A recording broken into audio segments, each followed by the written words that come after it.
Hello दोस्तों, आप सभी का आपके अपने यूट्यूब चैनल पर स्वागत है। तो आज हम आपके लिए रीजनिंग के बहुत ही मोस्ट इम्पोर्टेंट क्वेश्चन लेके आए हैं, जो कि आपके सभी एग्जामों में पूछे गए हैं। और ये सभी क्वेश्चन आपके जो पिछले सभी एग्जाम है, जैसे कि रेलवे हुआ, एसएससी, जीडी, सीजीएल और आपका एएलपी टेक्नीशियन, आरपीएफ, आरपीएफ में भी ये क्वेश्चन पूछे गए हैं। ठीक है, तो सभी क्वेश्चन आपके लिए बहुत ही इंपॉर्टेंट होने वाले हैं।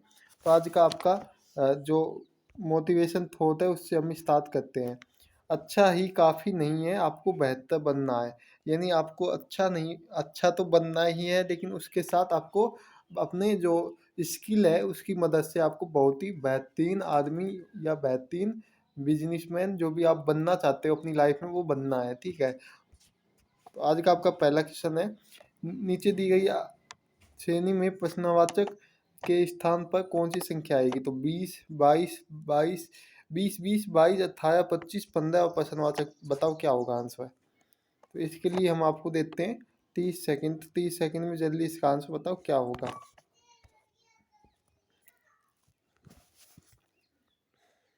तो अगर आप हमारे चैनल पर पहली बार आए हो तो चैनल को सब्सक्राइब कर लेना है। ठीक है, सभी लोगों को।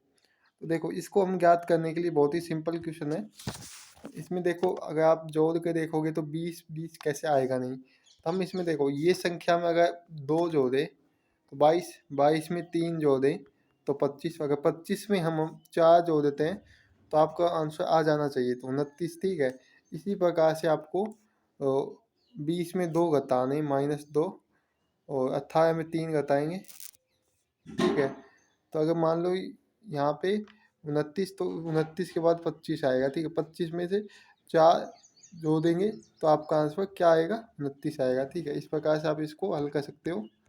समझ में आ गया होगा आपको हमारा जो पैटर्न है वो कैसे हल होगा। ठीक है, तो आगे चलते हैं हम आगे। इसमें आंसर क्या हो जाएगा? 29 आंसर हो जाएगा, ऑप्शन ए हो जाएगा 29 आंसर। अगला क्वेश्चन है, नीचे दिए गए विकल्पों में से संबंधित संख्या को चुनिए। 15C/45 समानुपात 13F अनुपात प्रश्नवाचक चिन्ह है। ठीक है, तो इसका आंसर आपको देना है सिर्फ 20 सेकंड में। बहुत इजी क्वेश्चन है, तो बताओ क्या होगा। जल्दी से इसका आंसर बताओ क्या हो जाएगा। बहुत ही इजी क्वेश्चन है आपके लिए। तो देखो, इसको हल करने के लिए आप देख सकते हो, जो 15 है तो 15 को सी का मतलब ऐसे गुना करना है, यानी ताकि 45 आ जाए। ठीक है, तो सी है 3 नंबर पे आता है अक्षर इंग्लिश वर्णमाला में। तो 15 गुना का 3 करेंगे तो 45 आने के लगा है, 45 आ जाएगा। तो एफ कितने नंबर पे आता है? एफ आता है आपका कितने नंबर पे आता है? 6 नंबर पे आता है। तो 6 गुना 13 देखा एफ 6, तो क्या आना चाहिए आपका? ये आना चाहिए, क्या हो जाएगा? अथित्य। ठीक है, तो इसका आंसर आपका अथित्य हो जाएगा। प्रश्नवाचक की जगह क्या आ जाएगा? अथित्य आ जाएगा। निम्नलिखित प्रश्न आकृति में प्रश्न चिन्ह के स्थान पर कौन सी संख्या आएगी? तो जल्दी से इसका आंसर बताओ। इसके लिए आपको हम देते हैं 30 सेकंड। कितने? 30 सेकंड। थोड़ा अगर दिमाग लगाओगे तो आप इसका आंसर निकाल लोगे। बताओ क्या होगा। जल्दी से बताओ इसका आंसर क्या होने वाला है।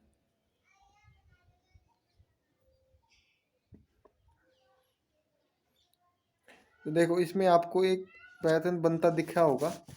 अगर आप 5 गुना 6 करते हैं और 3 गुना 8 में घटा देते हैं तो आपका आंसर आ जाएगा। जैसे कि 5 गुना करो और इसमें से घटा दो। ठीक है, 5 5 छंगी 30 माइनस 8 8 3 24, तो कितने बचे? 6 बचे। ठीक है, इसी प्रकार से इसमें देखते हैं, 10 गुना 4 करेंगे और 2 गुना 7 करेंगे। 10 गुना 40 माइनस 14, तो घटाएंगे तो 26 बचेगा। इसी प्रकार से अब इसको हल करना है, इसको गुना करना है इन दोनों को, इसमें से ये माइनस कर देना है। ठीक है, 9 9 नाम 7 नाम में 63। ठीक है, माइनस और 6 8 6 की 48, इसको घटाएंगे तो कितना बचेगा? ये बचेगा 15। ठीक है, कितना बचेगा? 15। तो ऑप्शन आपका बी हो जाएगा। मैं उम्मीद करता हूँ सभी लोगों को ये क्वेश्चन एकदम समझ में आ गया होगा। कौन सा वेन आरेख निम्नलिखित वर्गों को सही निरूपित करता है? इसमें से कौन सा विंग आयक है जो इनमें एकदम सही रूप से वर्गीकृत करता है? बताओ क्या होगा। तो देखो इसमें बोली होती है, तो बोली कुछ भी हो सकती है, ठीक है, किसी की। तो भाषा बोली के अंतर्गत जो बोली है वो भाषा के अंतर्गत ही आती है। तो सभी भाषाएं जो बोली हैं सभी वो भाषाएं कहलाएंगी। क्या कहलाएंगी? भाषाएं, ठीक है। तो हम इसका एक बना लेते हैं। इसी प्रकार से संचार, तो संचार को एक माध्यम है भाषा का।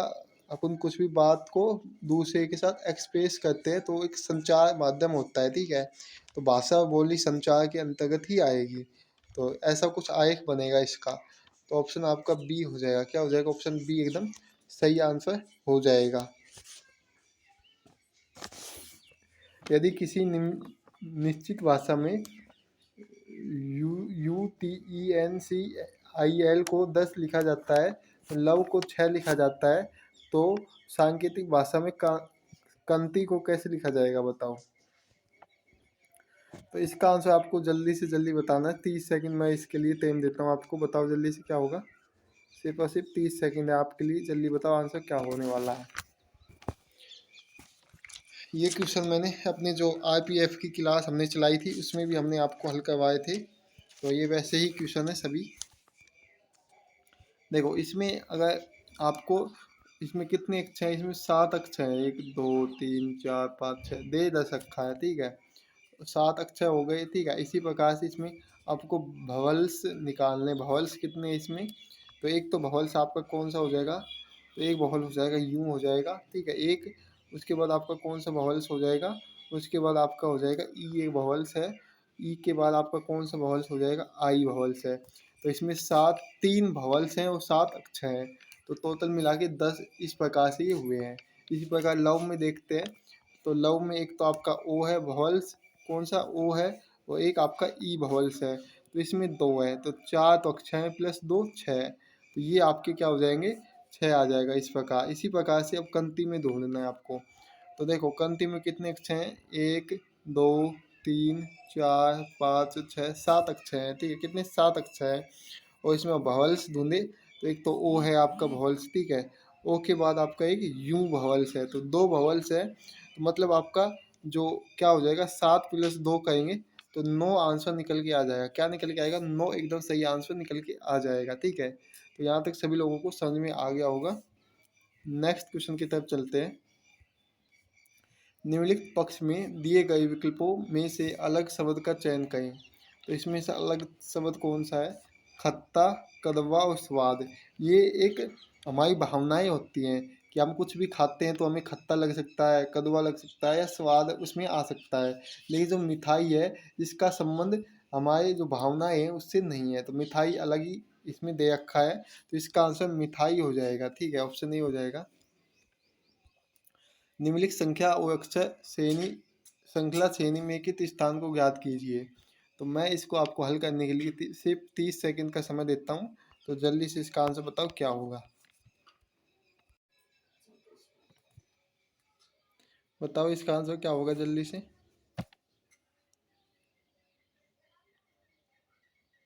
तो देखो इसको हल करने के लिए आपको इसमें एक पैटर्न दिखा होगा। देखो इसमें एक पैटर्न ये है, देखो डी कितने नंबर पे आता है? डी आपका 4 नंबर पे आता है, ठीक है। इसी प्रकार से डी के बाद ये एच है। तो डी के बाद हम कितने अक्षर चले? तो 4 अक्षर, यानी 4 4 8। तो 8 नंबर पे एच आता है, ठीक है। इसी प्रकार से आपका और 16 नंबर पे एल आएगा, ठीक है। और इसी प्रकार से पी आपका 20 नंबर पे आता है। तो ये 4 4 अक्षर चल रहा है। इसके बाद आपका 24 नंबर पे क्या आना चाहिए? 24 नंबर पे आपका क्या आना चाहिए? 24 नंबर पे आपका आना चाहिए, देखो 4 नंबर पे डी आया। उसके बाद 4 नंबर जोड़ देंगे तो आपका एच आ जाएगा। उसके बाद 4 नंबर फिर से जोड़ देंगे तो आपका क्या निकल के आएगा? एल निकल के आएगा। उसके बाद 4 अक्षर जोड़ देंगे तो आपका निकल के आएगा पी। इसी प्रकार से हम पी के बाद 4 अक्षर जोड़ देंगे तो P Q R S T. तो टी आ जाएगा आपका, ठीक है। तो टी किस में दे रखा है?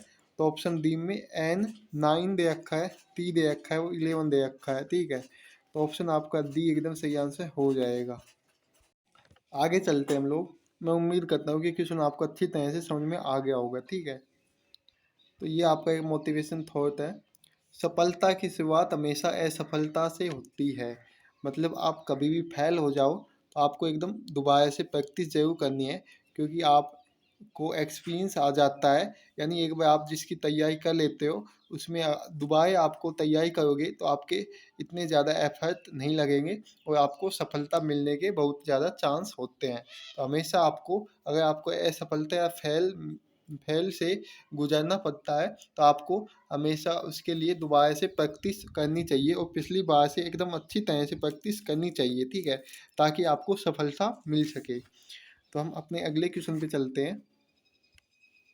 नीचे दिए गए विकल्पों में से संबंधित शब्द को चुनिए। कार, गैरेज, हवाई जहाज, प्रश्नवाचक। तो कार गैरेज में खड़ी होती है, तो हवाई जहाज कहाँ पे खड़ा किया जाता है? आकाश में तो हवाई जहाज चलाया जाता है, पायलट हवाई जहाज को चलाता है। रनवे पे जो हवाई जहाज है वो दौड़ता है। जो हैंगर होता है ना, यहाँ पे जो हवाई जहाज है वो चलता है, ठीक है, मतलब खड़ा किया जाता है हैंगर पर, चलता नहीं है। अब आपका, यदि गुना का अर्थ माइनस है तो ये गुना का मतलब माइनस है, ठीक है। इसी प्रकार से भाग का अर्थ प्लस है, जो भाग है इसका अर्थ क्या है? प्लस है, ठीक है।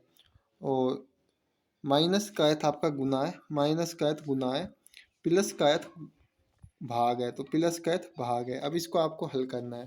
तो ये ऐसे दे रखा है, 12 गुना 3 प्लस 50 भाग 10 माइनस 30, ठीक है। अब इसको हल करते हैं।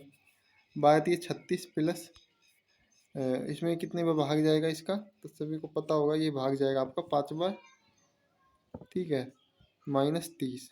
तो 36 + 5 -30 करेंगे तो 41 में से 30 गए तो 11, 41 - 30 गए तो 11 बचे, ठीक है। ऑप्शन आपका ए हो जाएगा। क्या हो जाएगा? ए हो जाएगा। AIR को 2, संडे को 2, कित्स को 2 और फरवरी को क्या लिखा जाएगा बताओ। अगर आपको कम, यानी इनकी वैल्यू कम दे रखी हो ना, तो आपको हमेशा भवल्स निकालने हैं, ठीक है, इसमें भवल्स ढूंढने हैं। तो इसमें देख सकते हो, जो ए है, ए में कितने भवल्स हैं? 2 है। ए और आई कौन से भवल्स हैं? आपका एक तो ए है और आई है, ये 2 भवल्स हैं इसमें। इसी प्रकार संडे में कौन कौन से भवल्स हैं? एक यू है आपका और एक आपका ए है, 2 ही हैं। कित्स में आपके कौन कौन से भवल्स हैं? आई है आपका और एक ई है, 2 ही है। फरवरी में ढूंढना है कितने भवल्स हैं, तो फरवरी में आप देखोगे तो ये अब एक तो आपका ई है, कौन सा? एक तो आपका ई है, ठीक है, उसके बाद आपका यू है, उसके बाद आपका ए है। तो ये 3 भवल्स हैं, तो ऑप्शन बी हो जाएगा। 3 सही आंसर हो जाएगा, ऑप्शन बी, ठीक है। आगे चलते हैं हम लोग। ये आपके लिए मोटिवेशन है।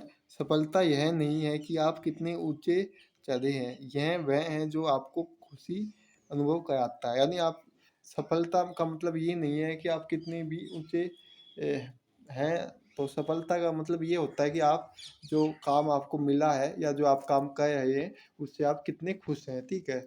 आपको अपनी लाइफ में खुशी ढूंढनी है और आपको सफलता के लिए मेहनत करनी है।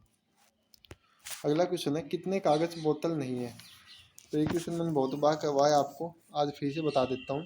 क्वेश्चन में पूछा गया था कितने कागज बोतल नहीं है, तो सबसे पहले जो बोतल है वो तो हट जाएंगे। पहली बात क्या पूछा है? कागज बोतल नहीं है, तो बोतल नहीं होंगे, तो ये बोतल का जो त्रिभुज है तो ये हट जाएगा, ठीक है। इसी प्रकार से आपका चित्रकारी भी हट जाएगा, इसमें आपको कागज पूछा है सिर्फ। तो कागज 8 और 3 है, ठीक है, तो 11 हो जाएगा। ये दोनों कागज है, तो 8 और 3 11। तो ऑप्शन में 11 नहीं है, तो आपको मान लो ऑप्शन ए में 11 है, ठीक है, क्योंकि जो मिस्टेक हो गई है क्वेश्चन में, तो इसका ऑप्शन ए मान लो 11 है, तो क्वेश्चन में टाइपिंग मिस्टेक हो गई थी। यदि 1 अक्टूबर को सोमवार है तो 11 अक्टूबर को कौन सा दिन होगा बताओ। इसके लिए मैं आपको देता हूँ सिर्फ 30 सेकंड, इसका आंसर निकाल के बताओ जल्दी से क्या होगा। कि जो अगर 1 अक्टूबर को सोमवार है तो 11 अक्टूबर को क्या होगा। बहुत ही इजी क्वेश्चन है। तो देखो, इसको हल करने के लिए आपको सबसे पहले कुल दिन निकालने हैं। क्या करना है? कुल दिन निकालने हैं। तो कुल दिन की बात करें हम, तो 11 है, कितने, मतलब 11 दिन है, ठीक। 11 अक्टूबर दे रखा है, 1 अक्टूबर से 11 अक्टूबर माइनस 1 अक्टूबर माइनस करेंगे तो आपके कुल दिन निकल के आ जाएंगे 10। 10 को आपको 7 से भाग देना है, शेषफल कितना बचेगा आपका? 3 शेषफल बचेगा, ठीक है। अब आपको क्या करना है, एक अक्टूबर है, ठीक है, उसमें 3 जोड़ेंगे तो आपका जो आंसर निकल के आ जाएगा, दिन निकल के आ जाएगा, ठीक है।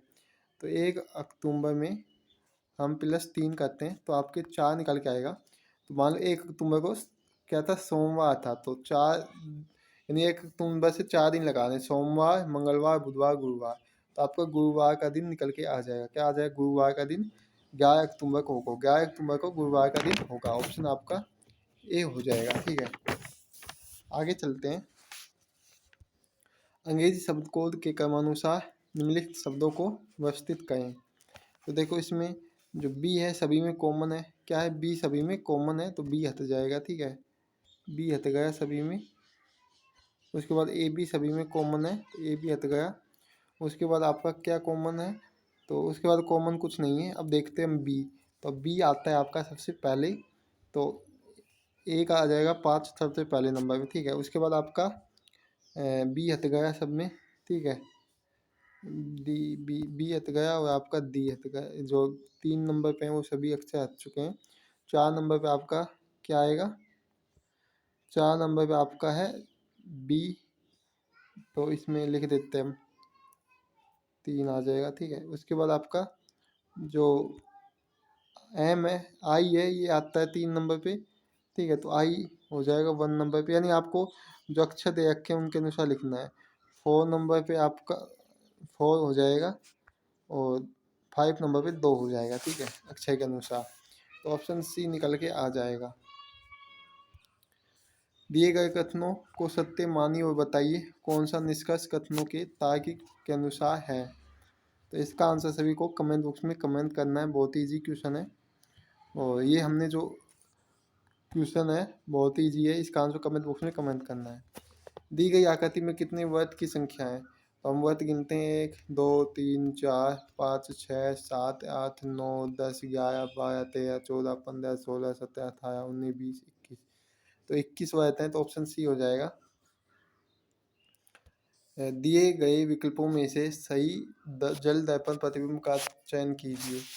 तो देखो ओ ऐसा का ऐसा लिखा जाएगा, आई भी ऐसा ही लिखा जाएगा, टी उल्टा हो जाएगा, ए उल्टा हो जाएगा, आर भी आपका उल्टा हो जाएगा, ठीक है। आर उल्टा करेंगे तो ऐसा नहीं आएगा, आर कुछ ऐसे बनेगा, ठीक है। तो ये देखो कौन से ऑप्शन में, तो ये तो आर ए एल, ये भी नहीं है, ये भी नहीं है, तो इसमें है ना मिस्टेक हो गई। आर थोड़ा सा ऐसे बनेगा, आर बनेगा ना कि बी, ठीक है। ऑप्शन आपका बी हो जाएगा सही आंसर। यहाँ तक सभी को समझ में आ गया होगा मैं उम्मीद करता हूँ। अगर आपको वीडियो थोड़ी भी अच्छी लगे तो वीडियो को लाइक करना है। ये हमारी क्लास 1 थी रीजनिंग की, इसके बाद भी आपकी क्लास आने वाली है रीजनिंग की, ठीक है। इसमें आप सभी को कमेंट करना है कि आपको वीडियो कैसी लगी है। अगर आपको इसकी पीडीएफ चाहिए तो आप हमारे टेलीग्राम चैनल पे इसकी पीडीएफ डाउनलोड कर सकते हो। तो मिलते हैं नेक्स्ट वीडियो में। जय हिंद, जय भारत, सभी लोग हंसते हैं मुस्कुराते हैं।